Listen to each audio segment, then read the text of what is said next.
World Boss, Universe Boss, Spartan Sixer. Our guest today on In the Spotlight has many names. Any guesses? Well, you're absolutely right. Welcome to In the Spotlight. Thanks for having me. I have to reveal to the people who they're speaking to. Do you walk around with a mask often so people don't recognize you? Not really, sometimes. It's just a bit of fashion, you know. Are you a big follower of fashion? I am. I'm from Jamaica. We actually grew up in it. And there's a lot of fashion icons in Jamaica, and you know, we love to dress, we love to look good, we love to party, and we do have fashion shows as well. So I've been orientated with it, you know, so something we love. It's in our culture, it's in my blood, and to be able to be associated with this brand now, to showcase as a brand ambassador for Attitude, it's even better. So I'm very, very extremely happy. What's your involvement with each design produced by Attitude.com? I will definitely create, you know, atmosphere where my personality actually fits with the brand Attitude, and I'll give my ideas, my input as well, because I'm good at that, and knowledge tends to come to my mind within the fashion arena. I'm on social media, very active. You see what the younger people like, so they'll see what Chris Gayle wear, and they'll want to be associated with what Chris Gayle is actually wearing. So share with us, what does Chris Gayle enjoy wearing? What's the oldest thing in your wardrobe? Well, the oldest thing in my wardrobe, they say never throw away old for new. You know, for me it was very, very, very simple and keep it casual. You know, I love, you know, just a nice t-shirt and a jeans. But my t-shirts when I used to wear those things was just with a lot of blings.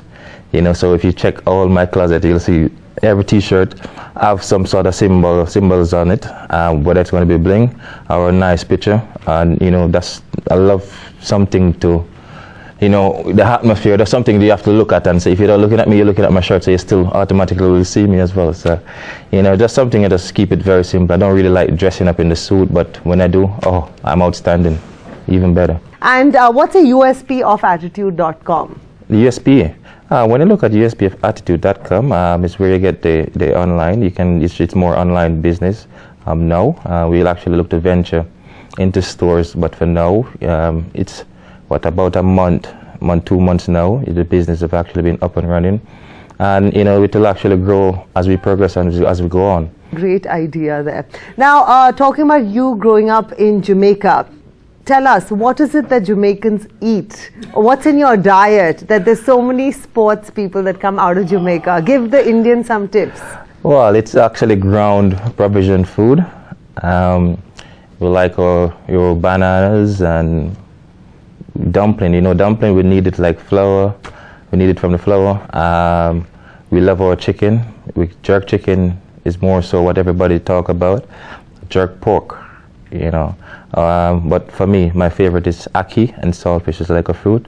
When you eat that, oh, you're the king for the day. That's fantastic. So we eat a lot of those things. It's all natural, you know, grown food, grown provision food, and those other things as well. Apart from the diet, are Jamaican parents really ambitious that there's so many children who become sports stars? Not really, to be honest with you, because growing up as a kid, when I used to play the game, I used to get a lot of beating for it. And you know, every time you come home from school, you always want to go to the park. You'll be barred. Make sure you do your homework first before you actually can go outside and play. But especially on a Sunday, you know, within the length of the room, we used to play on the street, and we used to have zinc fence. So once you hit the ball on the zinc fence, it's a lot of noise. So your mom will always come and chase you and say, stop the cricket. Sometimes accident do happens. You break a window, you have to run, because you know you're going to get beaten for it. So it was very good, and you know, I wouldn't change anything in my childhood days, you know, how we grew up. And today cricket is what bring food on the table. You know, I'm like, Mom, remember those days? Tell me a bit about your childhood, and when is it that you realized you want to play professionally? Well, I was so dominant, to be honest with you. You know, not brag and boast. Well, I should brag and boast because why not? Exactly. So I mean, you know, emulate my brothers. You know, you have 3 levels in club cricket: minor cup, junior cup, and senior cup. Obviously, I started from the minor cup, and you know, dominate that junior cup and the bigger heads. Then I finally get my break in the senior cup, when you have under 19 players who leave the senior team, went to represent Jamaica. So that's how I get my break in with the big guys as a youngster. And I went in there, I did well. and then even in school as well. I started at under 14 in high school, and then eventually you have under 16. I never get a chance to play under 16 because I was so dominant under 14. I went from under 14 straight to under 19. Oh, wow. So I'd never ever get a chance to play the other second level of cricket in school. So the coach put me in with the big boys, and I'm going to tell you I was scared. And the most scary point was when Mr. McCallum said, "Oh, I was been looking for a left-hander batter ever since, because he believed in left and right opening the innings together." And I tell you, I did cry. I was like, some tall guys, someone said, "You want me to do that?" No way. So it was one tussle to get me within the groove to open the batting, and I'm thankful today. I did go for it, and today I'm one of the best opening batsmen in the world, so it paid off. Thankful to him. So at which point did you stop getting nervous that you were like, I would be good on the field, and you were not nervous? After the second year. The first year I was nervous. You start to build into it gradually, and eventually the confidence keep growing. But the talent was always natural, even though I was playing both sport in school, football and cricket at the same time as well. Eventually you grow into confidence, and then just turn out to be the one of the best players, and then the captain of the team as well. So good. I want to ask you, how is Jamaica, West Indies different as cricketing countries compared to India? Well, the Caribbean combined, West Indies, there's always different culture, different languages, and the great mixture as well. But at the same time, it's very, very relaxed and very laid back within the Caribbean, and there's a lot of fun there as well. And the people love the atmosphere, they love the beach. From Jamaica, on a point of view, that's the action Caribbean island, I should say, because that's where most things happen. We have the music and the sports, which is number one within the Caribbean. Trinidad have the calypso, the soca, and the carnival. So everything was a mixture, is there as well. But Jamaica is definitely, the pinpoint for where the action happens. There's no doubt about it. You want to have a good time, come to Jamaica, man. So you get some good time, man. Good loving, good fun. You name it, we have it. So obviously the West Indies as well as Jamaica is so relaxed when it comes to the game and sporting and the general attitude. And when you play cricket in India, how is the mood different, and how is the way people perceive the game different? Oh, it's totally different by far. In India, it's more fast-paced. Cricket, they worship the game here as well. You can't, as a cricketer, you can't even walk to the mall. In Jamaica, people will never really ask you for your autograph.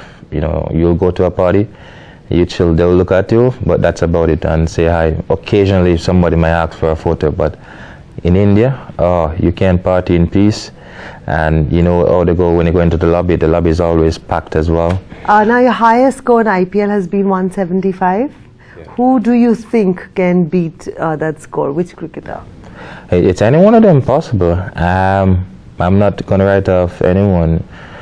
On any given day you have, I'm talking even the Indian players, you have Rohit Sharma, even Suresh Raina can do that as well.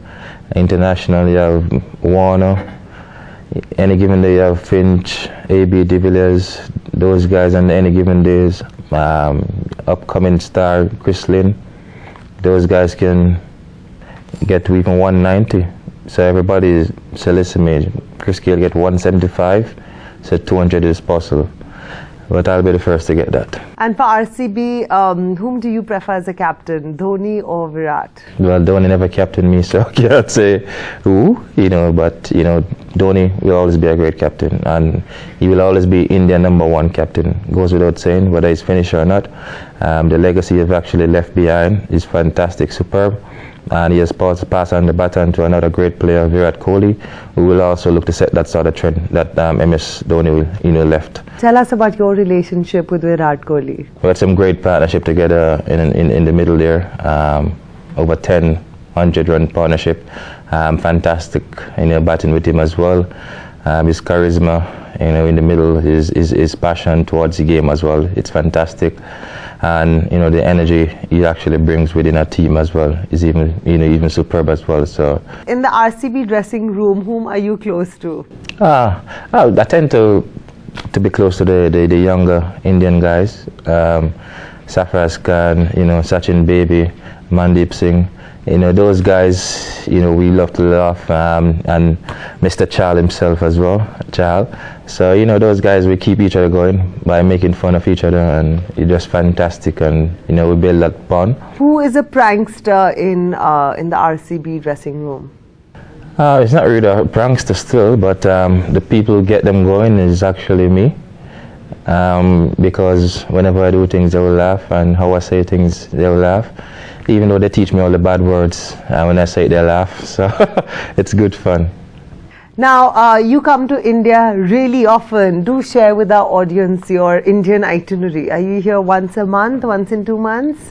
Well, even after the IPL, I'll still be back in India. I'm always in India for commercial reasons as well, doing shoots here and there. So, India, if you check my passport, it's just Indian stamp, and Indian visa. I love coming here. Some of my greatest moments in my cricketing career, even off the field, is in India.